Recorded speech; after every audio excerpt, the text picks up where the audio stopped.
Hello, you're live with ArchieLuxury. Today we're discussing some modern world problems. I've got one of the smartest men in America, America's greatest pro bono lawyer, and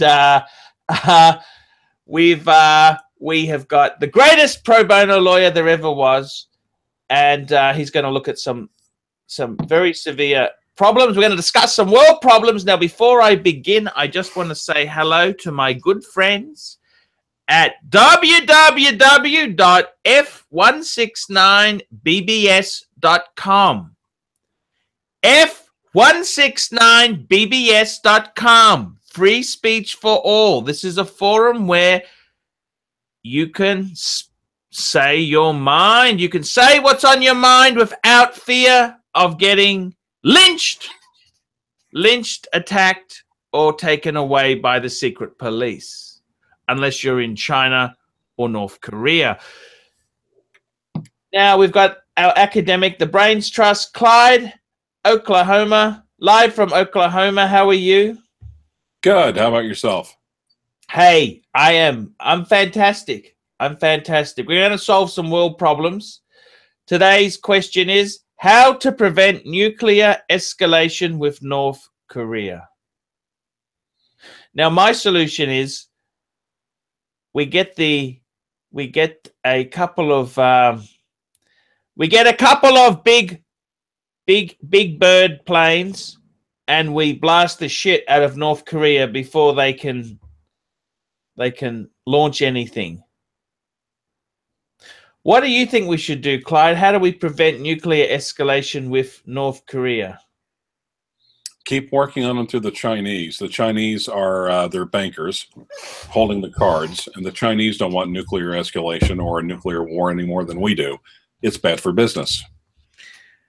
Aha. That's what you Maybe. think? Yeah. Actually, the Chinese have never really been our friends, but Clyde. But they're making money off us hand over fist. They probably want that to continue. Actually, no, there is another possibility. Mm-hmm. And it could be, undergrad degree in history, and a lot of times you study about European history. Yes. Diplomacy and so forth and so on. Mm-hmm. Jimmy Carter type diplomacy. Well, I was thinking Talleyrand, but yeah. Okay. European. Maybe someone needs to make a bold gesture to Kim Jong-un. Mm-hmm. Maybe you should send Kim Jong-un your IWC. I see. See, because it is upon the pontiff to show the world the ways to peace, is it not? I got a bit worried. They had that American student who went over there who died. Mm-hmm. He brought him back and he was dead. What the hell happened there? He wasn't dead, but he was on his way to being dead. And the family is kind of refusing a autopsy, which I think is highly unusual. Why would they refuse that? I have no idea. But they're blaming Obama, of course. Obama? Yeah, because Obama didn't get him freed sooner.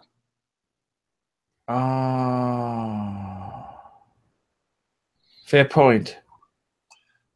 I don't think it's really there's only so much you could do. It's not like well, anyway, let's get off the U.S. political discussion. I don't know how much there is to do short of military confrontation. And in case you haven't heard, we're kind of busy at the moment. We're busy with what? Well, Afghanistan. We still have troops over there. Our military is basically, I don't think it's kind of depleted to a certain degree. I don't think we have the budget for another large war expenditure.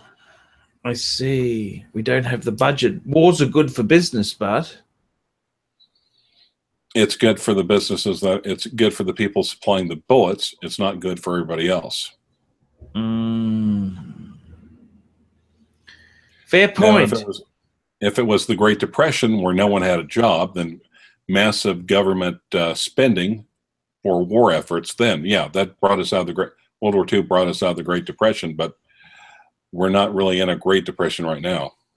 Weren't you guys coming out of the Great Depression anyhow by the late 30s? Starting to is I think today's standards it would be a soft recovery. Okay. Out of the worst part of it, at least. So tell me this, Clyde. How do you prevent nuclear escalation with a madman? This guy is an absolute lunatic. He's, I mean, North Korea really is a. Sorry. Were you talking about North Korea? I was confused. Yes. Okay, thanks. Kim Jong-un. We're talking about, he's an absolute lunatic. The guy is a lunatic. We're still talking about Kim Jong-un. Yes. He's a lunatic. The guy is a lunatic, okay?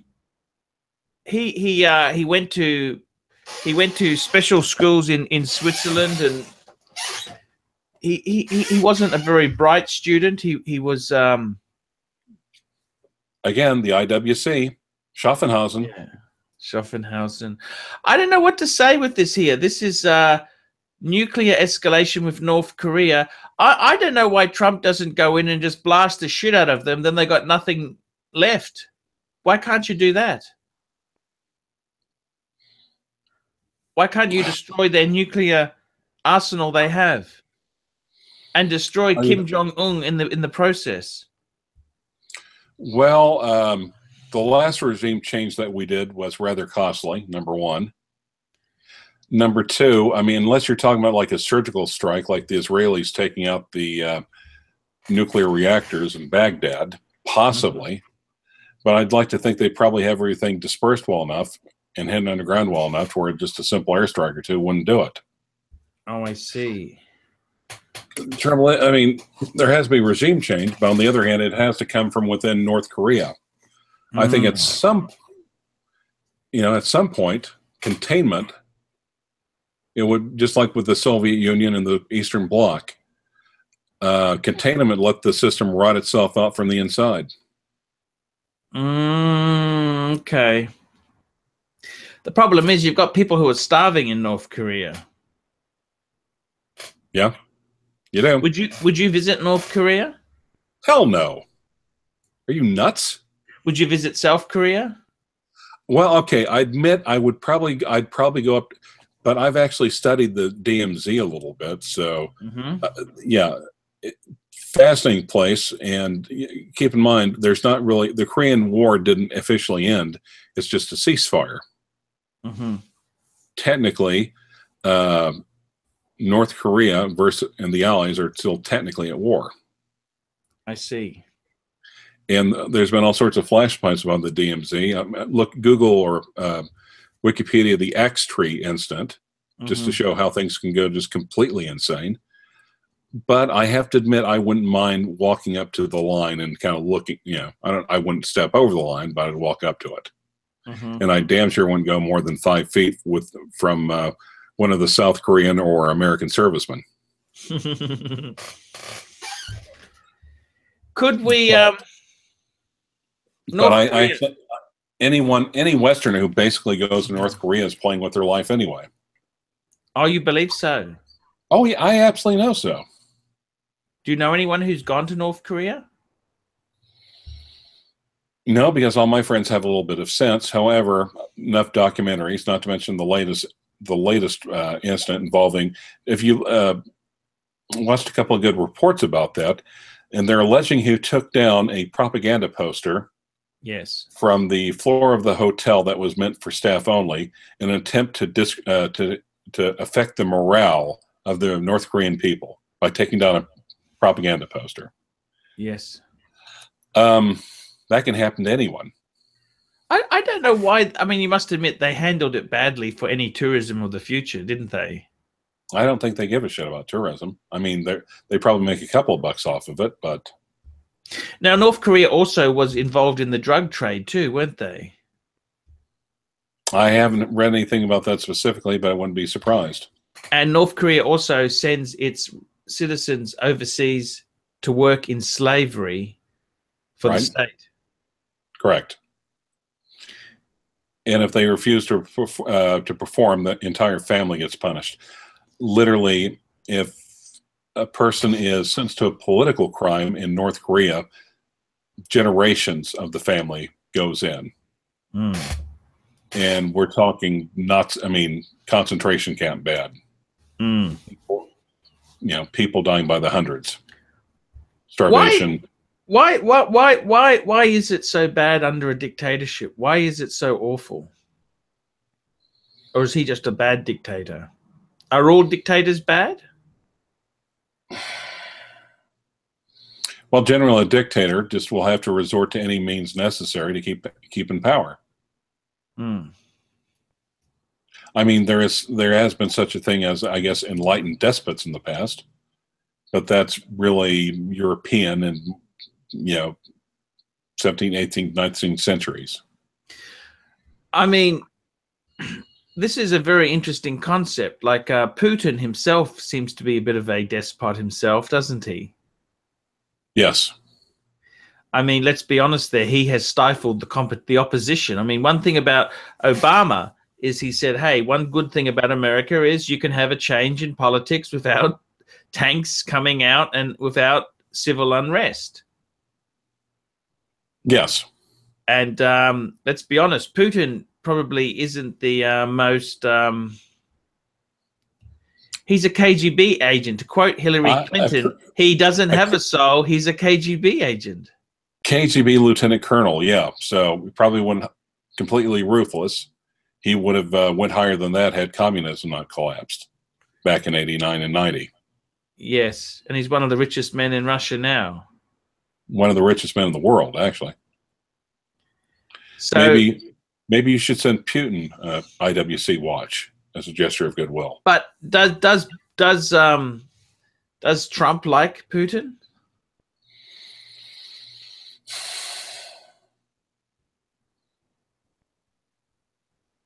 Well, I probably does. I mean, I wouldn't know. I guess Trump was probably just one of Putin's best purchases. You're saying that Trump purchased Putin? No, rather the opposite. Putin purchased Trump? Right. Purchased in the White House. That's debatable. Are you I think Russia is a very dangerous country to be as well, isn't it? Oh yeah, absolutely. If you're deemed to be any sort of a threat to the government or the government's financial interests, absolutely. Russia basically invented the show trial. Yes. And I mean, North Korea itself, there is a it's very sad that these things have. I mean, communism itself. I think it's sad that communism collapsed in Russia because you had the mafia moved in. You didn't have the people. It kind of happened too quickly. Exactly. For as much as Gorbachev was, it just a collapse in a power vacuum. It always happens. It happened in Iraq after the fall of Saddam Hussein. Whoever is the most ruthless is the one who benefits from it. Yes. Yes. So, talking about North Korea, what do you do then? Tell me, what do you do then? What's the answer? Give me the Oklahoma lawyer answer to solving the threat of nuclear escalation with them. What do you do? Well, I think to a certain degree, I think the nuclear escalation is one way that North Korea keeps control of its own populace, of its own population. And think of like 1984 by George Orwell. Yes, I like that. That's a great movie. Yeah, it was also a book too. Book, yes, it was a book. Yes. But keep in mind, it was the never-ending war and the threat of war that is how each of the despotic world governments kept control over its citizens. Yes. So the North Koreans might be just smart enough to realize that, if we go too far, we're going to open up a 55-gallon drum of whoop ass. I see. I see. Yes. Yes. And it's going to get on us. This is a new series, by the way. It's the F169bbs.com ArchieLuxury on geopolitics. This is a new series. And we're going to have esteemed guests are going to solve world problems. My solution is for you to send the IWC engineer to Kim Jong-un. Yes. He might invite you over, actually. It's a good point. If you're buddies with Kim Jong-un, you don't have a damn thing to worry about. Think of the videos you could make there. I must admit, some of the North Korean girls are very attractive there. Well, every country has some attractive women, hopefully. Not sure about Latvia. Yeah, actually, even Latvia. Latvia's got some stunners, absolute stunners, Clyde. Supermodel stunners. Nice. Okay, so let's wrap that up there. We've got a next question coming up, which is I don't want to do too many of these because I've got a list to do. And we've done the first one, which I think is a good introduction. We've got, next topic is one of my favorite topics. And I want your brains to work on this, okay? So let's, I'm going to wrap this up now. Thank you, Clyde. It was amazing having you here. So your answer is send the IWC manure to Kim Jong-un. Right. And yeah, that's because A, he did go to school in Switzerland, and B, he's not too bright. He ought to love it. I love it. I love it. Oh, that's you're, as you said, point state. Okay, thank you so much. Next topic. Give me 3 minutes, Clyde. Next topic.